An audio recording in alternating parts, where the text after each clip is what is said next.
What's up mga Lods? This is Master Renz and welcome back to my channel. So sa video ito, manonood tayo sa mga latest at trending na nakakatakot na video sa internet. So make sure magsusubscribe kayo sa aking channel. So without further ado, let's go sa go. About had a fucking heart attack. I'm working upstairs in this house. Tapos, I come around the corner to go downstairs and shut the Whoa. door off. There's that fucking mannequin, dude. uy, nakakatakot yun na. Christ. Kahit ako magugulat ako nun. Imagine mo na, ikaw lang mag-isa dyan sa pupuntahan mo. Tapos makakita ka ng ganun. Diba ang creepy kung tutuusin? Diba? A literal demon in front of my house walks normal. They crouch over broke its legs and they crawl away and disappear on camera. Negotiations breaking down. See those leaders start to frown. It's sword and gun day. Ay, ano? Hala, Tomorrow never comes until it's too late. wala, katakot to ah. You could be sitting, taking lunch. Ang creepy nun ah. Para sa akin, nakakatakot din yun. Imagine mo, pinapanood mo nung na-check ka sa CCTV. Tapos makita mo na akala mo normal lang na tao na nakita mo. Si out of nowhere, biglang magdi-disappear. Diba? CCTV to ah. They were just driving when they see this. Wow. A woman named Jorgelina was driving down the motorway with her family, and as they were stuck in heavy traffic, they couldn't help but notice something disturbing coming from an ambulance in front of them.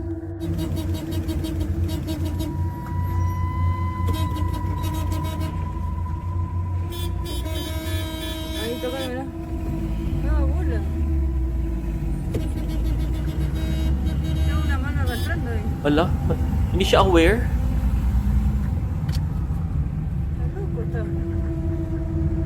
Wala bang tao doon sa part ng ambulansya na yun, bukod sa driver? Wala bang kasama siya dyan? As they are driving, what appears to be an arm can be seen hanging out of the side of an ambulance door. Jorgelina says that this continued for a few blocks before they stopped the vehicle and pulled it inside the ambulance. As for what happened with this person, we have no idea. Delikado yun ah, para sa akin ah. Para sa akin, careless nila dito kasi ambulansya sila eh. Dapat, need to make sure na yung pasyenteng dadali na sa hospital safe. Diba? Eh dito, may pananagutan sila dito for sure. Kasi yun nga, hindi sila aware about sa safety ng pasyente nila.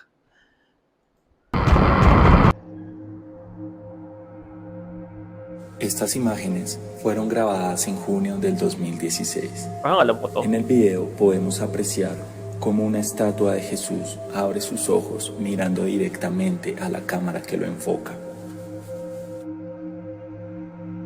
Wow. Hala. Es increíble que estas imágenes hayan quedado registradas en video. Muchos feligreses aseguran que esto es un milagro. Katakot yun ah. Otros dicen que es solo una ilusión óptica. Juzguen ustedes lo que ven.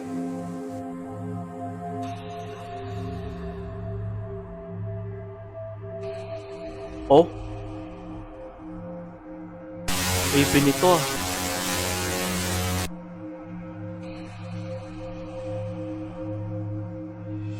So, bali makikita din sa video, nakita pa doon natin na yung mata ng statue ni Jesus Christ gumalaw, pumikit. Diba? Actually, itong video to matagal na to eh. Pero para sa akin, napaka-creepy pa rin siya. Pag pinanood ko, sabi ko, nakatakot pa rin pala talaga. Saka bali dito sa caption, ang sabi, this figure of Jesus will open and close eyes is alone. We could be talking about a minor sins. It is impossible for a figure to do these things. So, pwede rin namang, hindi pa naman uso ang AI dun eh. Pwedeng, CGI. Pero nakakatakot pag tinignan ko. Sabi, nakakatakot pa rin talaga.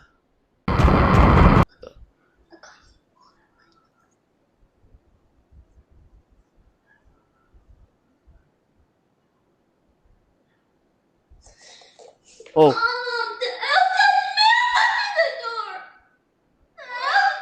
Wala na.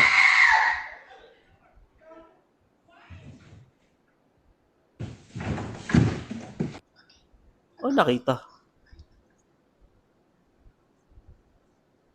Oh, ito. Gumalaw yung part na may gumalaw. Oh, ito oh. Wala, kawawa naman siya oh. Sabi dito, may never sleeping autistic son at 1 a.m. No, kawawa naman, autistic yung anak. Screaming that the elf moved and my husband all but broke his leg trying to open the door as fast as he could, half asleep, to save said son. Mom, the elf moved, open the door. So, para sa akin dito sa video naman nangyari na to, bata to eh, 'di ba? Hindi naman siya po pwedeng aaktin na lang basta-basta sa na kung ano man nakita niya. Kung meron man, kung abi natin acting niya, ang galing naman niya umarte, 'di ba? Sa kitang-kita doon sa camera, may gumalaw nga talaga doon na sabi 'di ba, elf. What the fuck? That's some creepy ass shit. Hold on, I want to see this shit. Hala, Ain't nothing. takot ng lugar na to.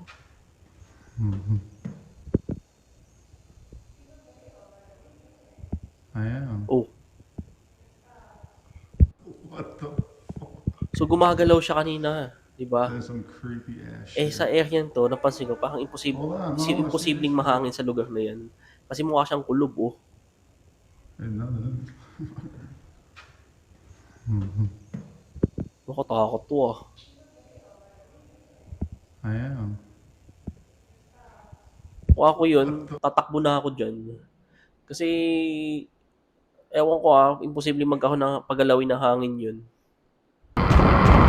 So you're telling me you've seen a thing towering over 10-foot tall corn Ano stalks, yun? and you go back into that field? The farmer had several trail cams set up around his cornfield. When one night they captured this walking through the cornfield. A tall humanoid figure. It almost Wow, looks like no? it has a fluffy collar, like a clown. Just walking above 10-foot tall stalks of corn. This is it in the daytime, and this is it at night. The farmer said the corn is obviously fully grown, and he just wanted to catch the wildlife that ran through here and made paths through his corn. Unfortunately, what he caught was not wildlife. But it's definitely making paths through your corn, sir. I know one thing, if I captured this on camera, I would never go back to this cornfield. Nature could have it. This thing could have the cornfield. What do you guys think this is? And would you go back to this field? Let me know. Baka kasi ano yung Jeepers Creepers. Diba? Baka totoo talaga yung Jeepers Creepers. Arrêtez! Vous voulez quoi? Arrêtez! Gumagalaw to mag-isa. Parlez, Baka merde! may order ng pizza.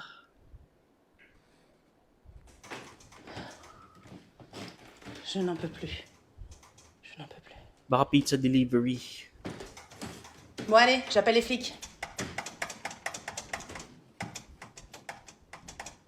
4 heures du matin.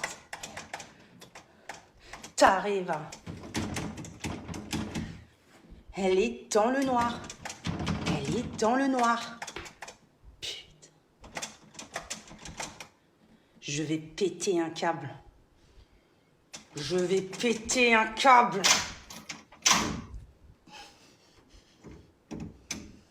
Wow! Hala! Puti, kakatakot yun ah. C'est pas si Dieu. Non, non, non. Creepy nun. Non, non, non, non, non, non, non. C'est pas. O, tingnan natin yung sabi dito. There are only 2 of us in the condominium. My downstairs neighbor almost never talks to me. She even avoids me. I've always found her as little strange. She lives with her son, the volunteer trustee, whom I have never seen. What she did last night, about 10 days ago, disturbed me deeply. The next day, I went to knock on her house, sorry. No answer. The next time I run into her, I plan to talk to her. But with everything going on at my house, I don't know if it was really her or anything else the thing. Grabe, nakakatakot yung pagsilip nung yung mata hindi pa ang mata ng normal na tao eh. 'Di ba? Di kaya may sapi yun? Nakakatakot yun Creepy. Run. Ano yun? Wala. Wow! Pag inaalis yung lingon, lalapit sa kanya. Ala ka! Putik!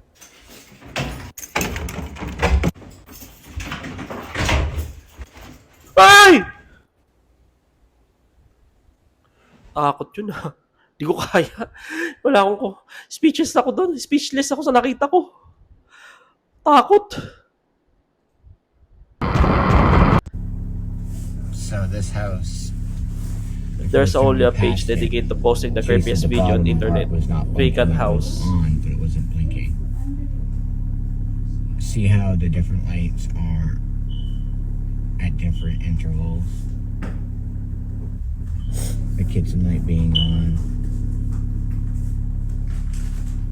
and then the fire room over there. Why you went to work? No one lives here. Baka ano lang yun. Kailangan nyo na magbayad ng kuryente nyo. Yun ang pinapahiwatig ng multo. Hindi pa daw kayo nagbabayad. Look at this. What the fuck? Wow. What the ano nga? I thought it was a person for a second. Ulo. Don't go in that house because you're gonna die. Excuse me. Baka kala mo totoong tao. Mannequin pala. Wow, creepy nito katapos tayo sa panonood. Kung nag-enjoy kayo dito sa gantong content ng video, mag-subscribe kayo sa channel ko at i-like nyo din aking video. Gabi na miss kong gumawa ng gantong style ng video. Bagay sa mga sa TikTok, ako nagtingin ulit ng mga, nakagawa na ako, nakadalawa pa lang, pero subukan ko ulit magtuloy-tuloy. Kasi wala, sa mga ibang reaction video, nahihirapan na rin ako mag-isip ng title. So dito, madali lang, di ba? Yung kababalagang TikTok video, yun, tutulungan ko na lang siya. Tapos, ilagay ko sa playlist para yung marathon bang style. So yun, subscribe kayo sa aking channel para lagi tayong magkasama sa panonood dito sa gantong mga nakakatakot na video. And yan, thank you so much. See you in my next video. And mag-iingat po kayo palagi.